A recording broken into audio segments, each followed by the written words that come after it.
years. And when pondering what to say about Nils, I asked my son, and he replied, "Nils is what you say about Nils. That says it all." And for those of us who know and love Nils, this is a very true statement.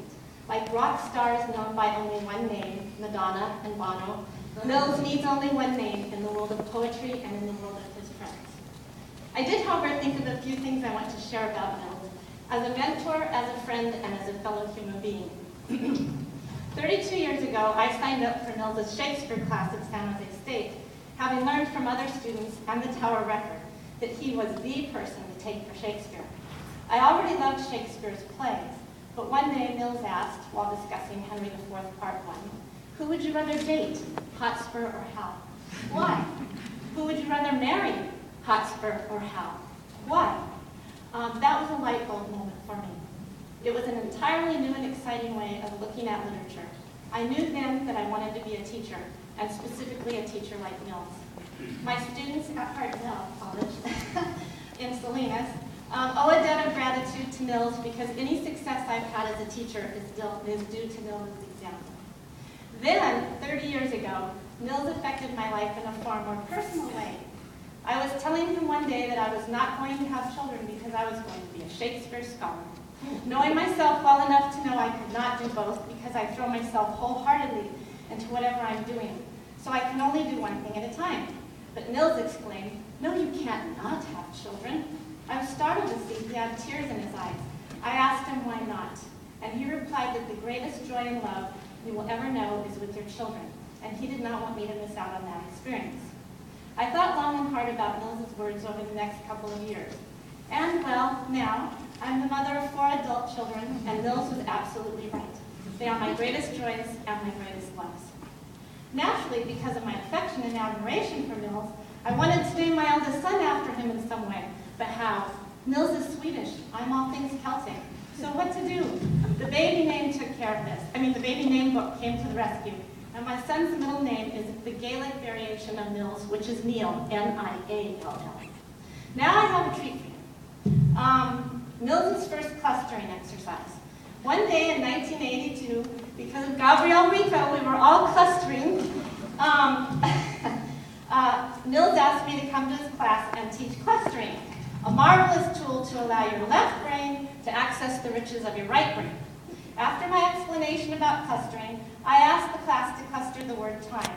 And Nils, always eager to learn new things, wrote a cluster as well. And here it is. Here's this cluster of time, circled. And around the I'm shaking. It's the first time I've ever talked in public. Around the word time, Nils put the quote from Milton, "How soon hath time, the subtle thief of youth," and the quote from Yeats, "Passion and conquest attend upon him still," and the quote from Dylan Thomas, "Enough when the blood creeps cold," and the number 48. And then he wrote his cluster and his vignette paragraph afterwards, all in 7 minutes or less. That's what the assignment was. How deeply aware of time are the poets, the quietness of its passing, the fragility of the now, the terror of its going. Dylan Thomas says, "Time enough when the blood creeps cold, and I lie down but to sleep in bed, pissing in his pants with the terror of it." Yeats now, having proposed Maud Gonne for 30 years and been said no to, and thinking it's all over for him, looks at the swans wheeling up from the dark waters of Cool and sees them fly away, lover by lover. He writes out of the barren sadness of his soul, "Passion and conquest attend upon him still." It's all over for him, he feels. And Milton, as a band to my middle-aged knight, writes, "How soon hath time, the subtle thief of youth, stolen on his wing my 23 year." I may have the figures wrong, but I know the feeling, for I am 48, I am 48, I am 48. Again, Nils wrote all that in just 7 minutes. Finally, now today, Nils is showing me and all of us how to live a fulfilling, enriching post-retirement life by following and sharing his passion with grace, dignity, and joy. Thank you, Nils. Two short poems of his. These are Nils' poems. One's purring. "The sea wind that pawed my hat off and rolled it down the road has slammed the door to the seminar room. Too much thinking in there," it says, purring among the pines. I love that. sometimes we all just think too much. On the mule of time. On the mule of time, we sit backwards. It carries us forward anyway. Though things appear a little askew, we take out our spyglasses to look at yesterday, walking bravely down the road to seek his brother.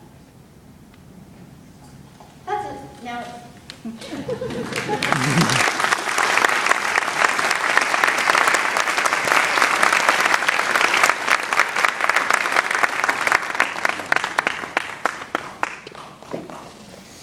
Good job.